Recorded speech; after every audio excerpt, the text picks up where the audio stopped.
Hey there, everybody, and welcome to Bold Badass Business, where we bring you incredible business owners who are stretching all the glass ceilings, busting them open, shattering them, and having the kind of success that we can dream of.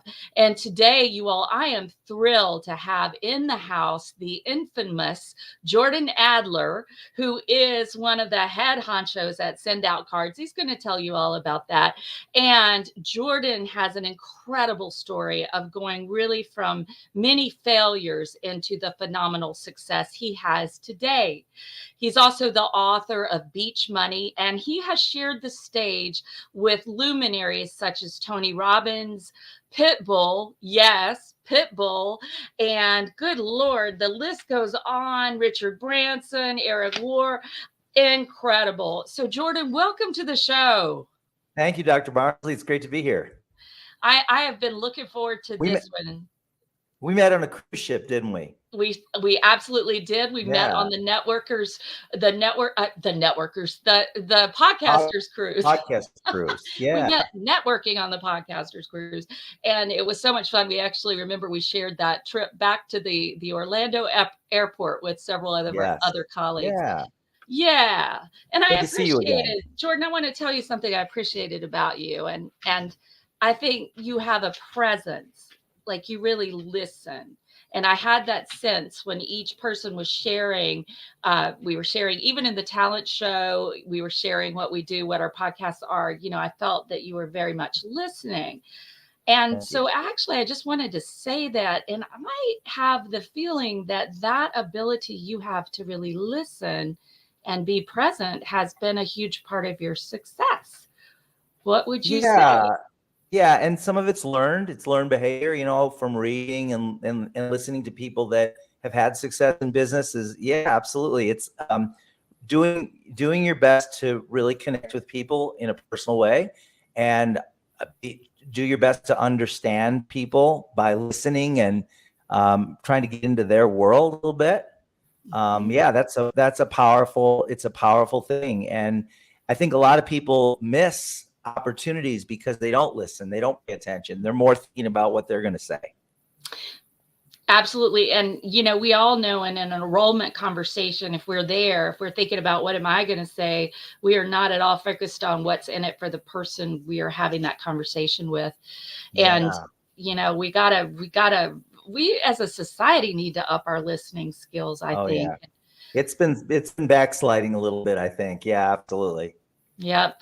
Yeah, I think we all kind of, during COVID, we all sort of, went into our little caves and may have forgotten some of those skills and it's really important and listening to all types of people. I think your ability to listen to different types of people is also very, very powerful. So let's go into a quick, a lot of shows start out with tell us your story. Well, I don't want to spend so much time on it, but I do want people to know the shorter version. Sure. And they can grab your book, Beach Money, again, you all, which is fabulous. I told you, Jordan, I sent you a message and said it's one of the best books I've ever read on networking marketing. You. And Dr. Barnsley doesn't bullshit. So all right.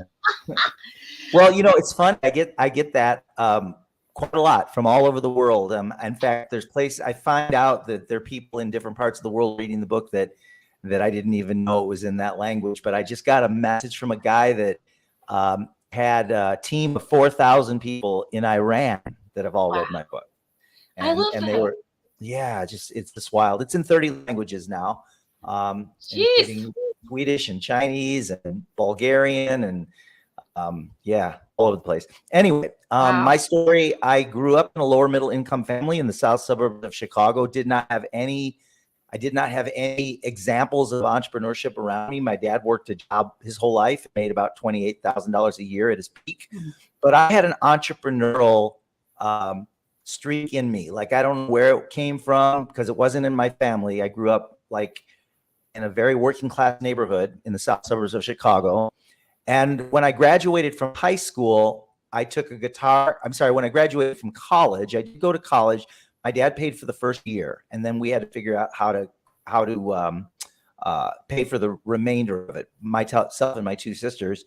I graduated and moved to Arizona with a guitar, a suitcase, and $250. And that $250 was money that I got for my birthday. I think it was probably my 21st birthday. And I moved with knowing only one person.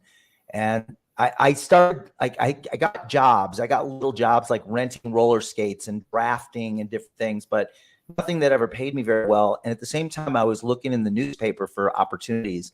And I got involved with different opportunities. Over the course of 10 years, I got involved in 11 different network marketing companies while I was working these little jobs, and never made a penny, never signed up a single person. 10 years, 11 companies, spent, back then, you might remember this, you might not. You'd get a credit card that had a $250 limit. And as long as you paid it on time, they'd started sending you pre-approved cards. And so I started getting credit card. I got 22 credit cards when I was in my 20s. And because I kept paying my bills on time, even though they were small amounts. And over the next 10 years or so, I racked up $36,000 in credit card debt on 22 credit cards. At the age of 34 years old, I was living in an enclosed garage. My rent was $200 a month. I had a broken down Jeep in the street that had been broken down for a couple of years. And I got involved in my 12th company. And they say when opportunity and preparation come together, as cliche as that sounds, that's when things started to happen. I've been listening to audios and reading books and going to events and never, like I said, never signed up anybody. And then I joined my 12th company. And in that company, I grew a team of 85,000 distributors and 250,000 customers and made millions and millions of dollars. And that my start up to 30 grand a month. I was living literally in a rental in Old Town Tempe in a garage. I had one suit. I had a nightstand that had 2 cinder blocks and a little piece of plywood on the top. That was my nightstand. I did have a hang glider, but I couldn't take it out anymore because my Jeep was broken down. And so I was seriously eating top ramen and tuna fish and macaroni and cheese almost, 3-4 times a week. Ponchos, Mexican food, had $1.99 lunches. And I was doing that for a long time. Yeah. And I finally cracked the code in my 30s. I didn't start making money in network marketing until I was 35 years old. And at the time I was working at the airline. I started with an airline that had one plane called America West Airlines. I'd been there for 13 years. And the most I'd ever made in my life working a job was $28,000 a year, just like my dad. Just like your dad. Isn't that interesting? Yeah. Money set points, I think, are so fascinating. And, we do have that script, the money script of our caregivers, our parents, if they were our parents, or if we had somebody else taking care, we kind of absorb that money script. And it takes a long time to unlearn it. Yeah. I don't even think you ever really fully do. I still have the same tapes running in my head that I did when I was living at home in Park Forest, Illinois. And I think, most people do. You never really fully eliminate that. You can focus on other stuff, but they keep coming back. Those same patterns and habits and they're always there, but you can put them at bay and they run in the background. Right. Instead of being like the driver of it all, the captain, we kind of get them to take a back seat or a back seat, or maybe get in the trailer back there. And then we unhitch the trailer sometimes if we're lucky, right? Like unhitch that baby. And then it finds us again. Yeah, I like that. And what I really liked about Beach Money too, is you were very upfront about what you've just shared, that it was 11 companies, 10 years, failure after failure, what people would call failure. And I don't really believe in failure, Jordan. I just believe we get redirected. We get redirected, but that's a whole heck of a lot of redirection, right? And you kept the faith. How did you keep going during that time? Because and that wasn't my last. Those first 10 years weren't my last setback. That's a question that I get all the time, Dr. Barnsley. Is that I get the question, how did you keep going? And a lot of times people say, well, why didn't you quit? And the truth is, I quit over and over again. So every time I get discouraged, I'd join a company. I'd be with the company for 2 or 3 months. I'd invite some people to take a look. They would be negative, and I would get discouraged, and I would quit. And I did that over and over and over again. I was in Dr. Hill's Potentized Spirulina when I was 21 years old. And I was in Amway twice. And I was in New Skin at one point. I was in Nashika 3D cameras. Never made a penny in any of those companies. And so what would happen is I'd go to a couple meetings. I'd invite some people. They wouldn't show up. I'd get discouraged. Somebody would say something like, oh, those things are just pyramids. Nobody makes money, blah, blah, blah. And I finally decided, I made a decision after going to a lot of seminars and reading. I would keep re-engaging, like I come back into the business in a different company.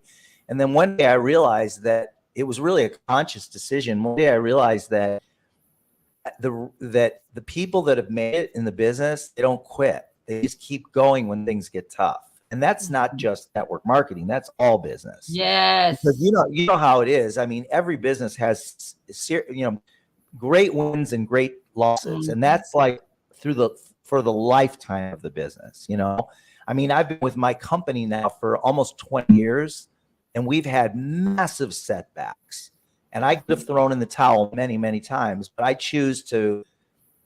don't make my decisions anymore based on how I'm feeling. Because if you do that, your emotions run wild. They go up and they go down, and your life becomes very manic. You end up getting involved in something and quitting, and then getting involved in something else and then quitting and then getting involved. And that doesn't work in business. So I made a conscious decision in 1992 that I was no longer going to make my decisions based on how I feel. I'm going to make my decisions based on what I'm committed to. And so I make a commitment, and a commitment is long-term. So there were 3 times in the early stages of my 12th company that I would have had every justification to quit. If I had explained the story to a bunch of people, they would all said, I understand why you quit. But I just decided I was going to walk through the fire. I was going to go down with the ship, and I ended up making millions. And there were things that happened after like 9 months. I was earning $180 a month after 9 months. And then my income it dropped, and then it spiked up a little bit, and it dropped, and it spiked up a little bit. And I kept throwing gasoline on the fire. I kept bringing new people into the business, just one a month, like one new person per month, looking for that one person that wanted to run with me. And on my 19th month, a woman joined actually on the 16th month, but she started working on the 19th month. And her one group grew to 12,000 distributors. Her name is Jackie Ulmer. Do you know Jackie? I don't. No? I don't. She's well known in the podcasting space, and she's done a lot with network marketers. She's a coach. Jackie joined my business on my 16th month. She got going on the 19th month. And in the next 3 years, she built a group of 12,000 distributors and 40,000 customers. And that made me my first million. So I was with my company, that company I was with for 13 years. There's 144 months in 13 years. I signed 129 people, so less than one a month. But my goal was one a month, but I didn't hit my goal. I ended up with 129 in 144 months. But from those 129 people, 5 of them, just 5, 124 of them quit or became customers. 5 of them went on to build business of over 85,000 distributors and 250,000 customers. And my life completely changed. I ended up, I started traveling on private jets and traveling all over the world and having friends everywhere. And then eventually that company was around for 13 years. And then I had a major setback. It was like after 13 years, so many of my closest friends were with that company. And we lived all over the country and all over the world for that matter. And in 2004, the entire industry that we were in went digital. And we owned hundreds of millions of dollars of mechanical switching stations for telecom. And we literally in 6 months went from a $1.5 billion company to a $300 million company. We couldn't pay our bills and shut everything down. So it took me 4 months. I found another company, which was almost 20 years ago. That's Send Out Cards you mentioned. The name of our company is actually Promptings. And the product, our technology is called Send Out Cards. It's the mechanism for sending out kindness. So I joined that almost 20 years ago. And then I just did in this program what I did in my last program. I just did it in much, much, much quicker. So I started bringing in I started giving multiple presentations a day rather than just Mhm. 3 presentations a week. I started giving 3 to 5 to even 8 presentations a day for my first 5 weeks. And during those 5 weeks, I signed up 38 people. And now I've signed up about 650 people in 19 years, which sounds like a lot. But if you figure it out, it's only 3 a month. Somebody can do that if they're really intentional. So I signed up 3 people a month since I started with this program. So over 600, just about 650 people. And from those 650 is a customer base of over 1 million in Mm, 5 countries. Yeah. So amazing. it's just cracking that code. It took me 10 years to crack the code, but because I didn't give up on the game, um, my life, my business and my life turned around. So I made my first $1 million at the age of 36 years old. Mm, But up until that time, the most I'd ever made in a year was $28,000. And then the airline filed bankruptcy, cut my pay in half. So when I joined my 12th company, I was actually making $14,000 a year. And I worked for 5, 6 months of that year, making $1,000 a month, like nothing, not paying my bills, using credit cards to cover the difference, and yeah. incredible. So I know that the folks listening are wanting to know, well, what exactly is the code again? Give me the code. Give me the short format of the code. So Well, what is the code exactly for them? a lot of it has to do with level of commitment. It has Hmm. to do. It has to do, like, are you committed to see the job through? The other thing is to be really clear. Even if you don't believe it, be really clear about what your dreams are. Like, I have a dream right now to buy. I'm a helicopter pilot. One of my dreams was to learn to fly helicopters, and I had a helicopter for a short time. I don't right now, but there's one particular one that's just coming out. It's called the HX 50 Hill helicopter, and it's super high tech, and it's about $1 million. But that's just for the helicopter. That doesn't include hangar and insurance and having a maintenance team and all that kind of stuff. So it's a big goal for me to acquire that. I could do it now, but it would be a stretch. Hmm. But that's just adding to dreams that I've had over the years. But I think another thing, it's important to have big dreams, dreams that will inspire you. But don't always depend on your dreams to get you through the day, because if you don't have that level of commitment, then you won't follow through on your You dreams. absolutely won't. I just had a conversation with someone yesterday, and being who I am, I kind of got in their face a little bit with love. And I said, hey, as my mother would say, I'm from the South, pee or get off the pot, you Yeah. know? So you got to make a decision. And if you really do what you're don't do what you're saying that you want, then you'll be having not 2 conversations a week. You'll be having at least 7 a week, at least. Yeah. So I challenge you to do 7 a week for the next 21 days, and then let's talk. Yeah, that's another thing too. It's like you have to do the work, like, Yeah. and you have to keep track too, because if you're just winging it, you don't, it doesn't, you're not going to get traction if you're just winging it. So like, and everybody's got their number. Your numbers will get better the more you do it. In the beginning, you might have to give 12 online or offline presentations to get one person to sign up.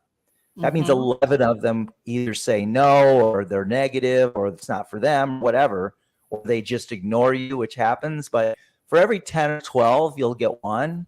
But then you'll get better, and your follow-up will get better, and you'll get better at building relationships and staying in touch with people.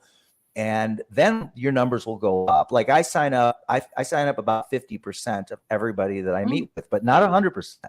Hmm. Half the people that I meet with are not interested, or it's not the right time. Hmm. But they But know somebody who is, and they might know, actually, yeah. yeah, actually knowing how to encourage people to give you referrals and stay in touch with people, even when they don't become a customer, a direct customer, is so smart, because you just never know when somebody's going to open a door for you.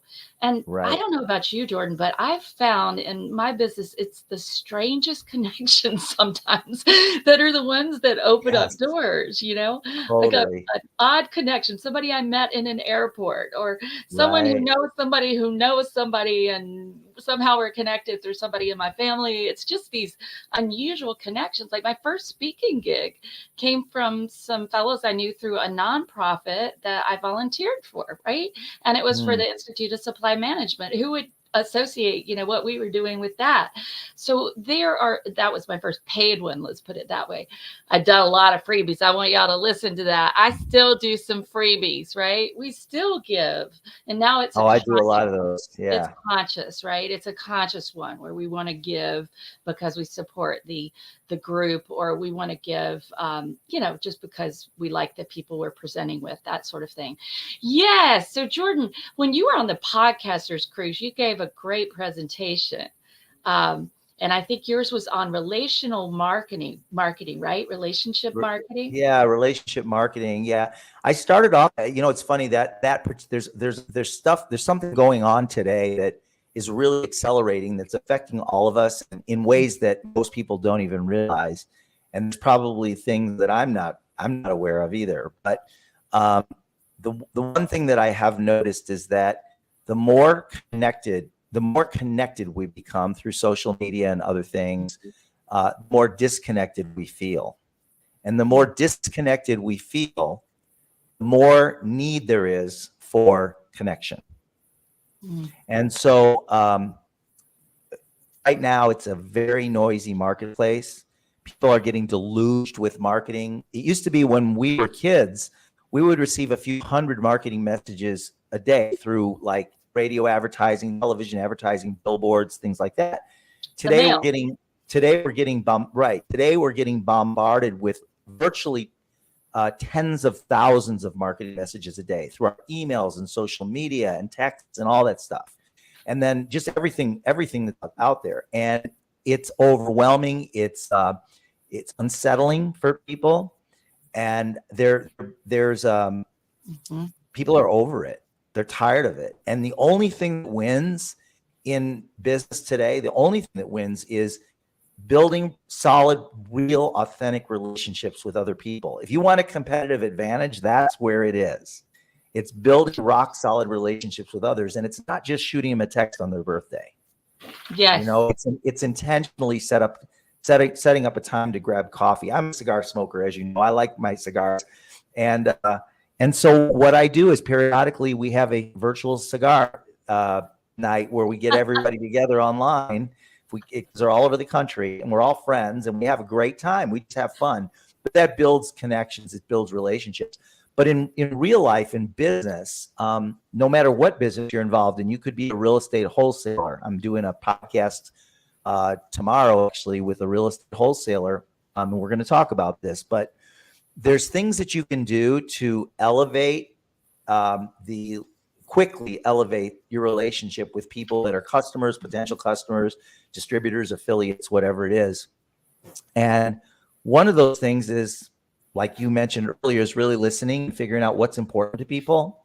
And then as you're doing your life, when you see something and you have a prompting to reach out and act on something, like, for example, a special gift that you feel like somebody would really appreciate, that you go the extra mile to get that gift and write a little note and send it to them. Or I like to make sure that I remember people's birthdays. So I've got an assistant that actually trolls my Facebook and pulls people's birthdays and then gets addresses for me. And then I send them a birthday card.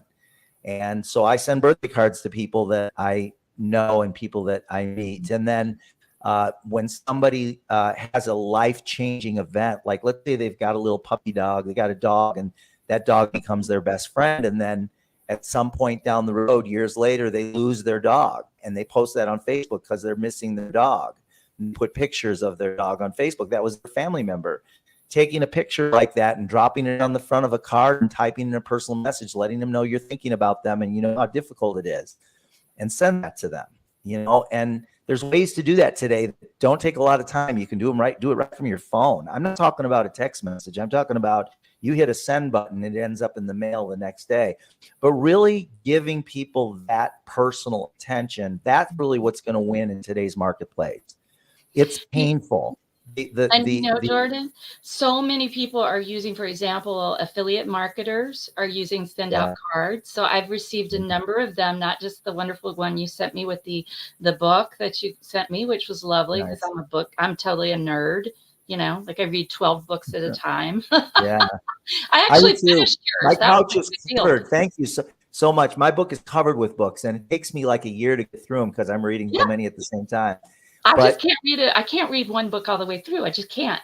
That's just not how my mind works. But I've received a number of things from affiliates, send out cards, and they're beautiful. I've meant to grab one to show. Maybe you have one that you'd like to hold up. But what's great about send out cards is that you can put a photograph of yourself or put a photograph of you and the person that you're sending it to. Or like you said, Jordan, take a photo of maybe the dog, the pet that they lost, and commemorate that pet or even a person, right? And they're really just beautiful. Yeah, look, everybody. And then they have it. Look, Jordan's got his information inside, and then you can write a personalized note. And you can also send brownies. I've had the brownies. People have sent me the brownies. They're really yummy. And there are other things you can send too, right, Jordan? And like you said, I love what you said at the beginning, that this is a mechanism for kindness. Yeah. A mechanism for kindness. I love that. It was always instilled in me to write thank you notes. In fact, I was forced to do them till I got to a certain age, and it just became habit. Really. Me too. Yeah. I'm so grateful for that. I'm like so grateful for it because I can tell you that thank you notes that I've sent, and sometimes I will send them by email sometimes. Thank you notes that I've sent have actually really made a difference. They've really made a difference. They've opened up all sorts of job opportunities. I'm just thinking about somebody who sent me a thank you. She'd heard me speak, and she was actually pretty rude to me, Jordan. This is kind of funny. I asked her a question, and she answered with really in a smart ass sort of way. And I don't really take offense at things, though. I was just like, well, that's interesting. Well, about a year later, I got a message from this person saying, I just want to tell you, you changed my life with that question. Wow. And blah, blah, blah. So then I sent her a thank you for her thank you. And actually what I did is I picked up the phone and I called her and I said, you just made my day. And she said, oh my God, I'm so glad to hear from you. We have a regional conference coming up. Why don't you come and be the speaker? Nice. And so those kinds of things happen, but we, like you say, we've got to bring who we are, our highest values, and our authenticity to the table. And I just did an exercise with my clients yesterday where I said, what are your highest values? And people will throw out stuff like family or health. Well, that's really not a value. Now, if you say being healthy in every area of your life, and that includes finances, that's a value. But a value is a state of being. It's not like a thing. Because I like to say it's like fun, but it's actually having fun and being joyful is a value of mine. And so we need to look at the being part of that. Who are we being and what do we stand for? So, and that's kindness is one of yours, obviously. As you bring that up, it makes me think, one of the reasons why a lot of people don't make it is because they have a lot of self-doubt or a negative mindset, and they know they have a negative mindset, but they don't really know how to get out of it. And so much of it is again, it's how you invent yourself. It's having an awareness about that. Like when you're having one of those days, which might be more often than not. I mean, we all go through stuff, for some people, and to be able to step back from it and get yourself above the line by being aware of it and then knowing what it is that you can get you out of that state. Like, so if you're in a state of self-doubt, maybe for you, it's, doing some meditation or some prayers or reading something that's uplifting. It's different for everybody. Maybe it's uplifting videos or music. You put on some headset, but just something to take you out of that state. And everybody, like I'm serious. Every single person goes through it. It's just whether you're the one that's going to transform it or whether you're going to be a victim to it. Right. Are you going to sit in your poopy diaper, Or are you going Right. to say, this is a poopy diaper. It is very uncomfortable. I want to be out of my poopy diaper. And I would Good prefer to analogy. be in my bathing suit in the Caribbean, you know? It, Yeah, good analogy. definitely. There's just one difference. I say this a lot. There's only one difference between the word shit and shift, one letter difference, shit and Mm, shift. Think about it. And we can shift, take the crapiola, and turn it into shift if we have these ways that we do it. And I've certainly found that just reaffirming your highest values is one of the fastest ways to do it. It's like, well, hey, right now things are difficult, things are tough. And what is my highest value in this? I am actually committed to lifelong learning and growth. Well, guess what? What I'm experiencing is giving me growth. So I'm grateful for it. It is giving me growth. It's not easy growth, but it's giving me growth. And for those of you listening, when you have that kind of growth mindset, where you are committed to growth and to change and to positive change, then you're not going to stay stagnant. There's just no way you can stay stuck in that. yeah. You know what, Dr. Bonsley, you gave me you reminded me of another shit metaphor. I've got a shit metaphor I Oh, can good. Let's share as do the well. poopy metaphors today. Yeah. So, one of the keys to success in business is giving without expecting anything in return. And so I teach that. And I had somebody come up to me and say, Jordan, I've been giving and giving and giving and giving and giving, and I'm getting nothing back. Well, they just told me they're not giving to give, they're giving to get. And if you're giving to get and you pretend that you're giving to give, that's like having a cake and with chocolate with it's like having, I'm sorry, it's like having shit covered with frosting and pretending it's cake.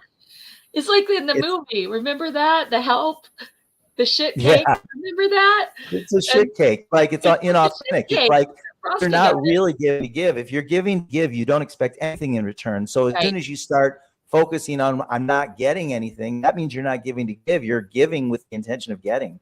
So you have to get in the flow of abundance. You have to get in the flow of constantly sending positive out, recognizing people, congratulating people, appreciating people, all those things in your actions every day. And when you send out that positive flow, that comes back to you. But only if you're sending that out with the intention of giving. Marketing is about getting, typically, Yes. right? And if you just market without an intention of giving, you're not going to make it. Mm. That's just making me think about an example of this when someone I've done some studying with her, and I really like her and what she has to say. But one thing she says, and this is Ann Hessian, and I've interviewed her on the show, and she does soulful sales. Right. That's her area of Yeah. expertise. And she also does healing work. So she combines these things, which is so interesting. But she says, she just started doing interviews with her clients, just interviews like, let's talk about what you've created. Let's talk about where you're going. Let's talk about all the great results you've had. And what happened, of course, is they're having this discussion is that a lot of the people were like, oh my gosh, I'd forgotten about that. Oh my gosh. And then they started talking about other stuff. And then they ended up enrolling in something else she had or referring someone to her. It was just a natural way to actually give recognition to the people for the hard work that they put in. And it ended up just being a beautiful way that sales were created without any expectation. Yeah. I think that's very powerful. And usually when we give, it is, and I talk about this in my books too, actually give without expecting return. When we give, then it comes back usually not in the channel to which we give. It always comes back in such an interesting way. Very rarely is it direct, here to there, reciprocity. But the law of reciprocity is activated when we give. And the law of reciprocity, for those of you who aren't familiar with it, is that what you give will return to you multiplied. Yes. It will, it must. It's a law of the universe. And there again, you want to be in a state of free giving, of giving freely in the flow rather than giving with expectation. I love that. I think that's so powerful. And one of the best ways we can give is giving, as you point out, appreciation. And Jordan, when you were talking about doubt, what came to mind when you're talking about doubt, and we do all struggle with that.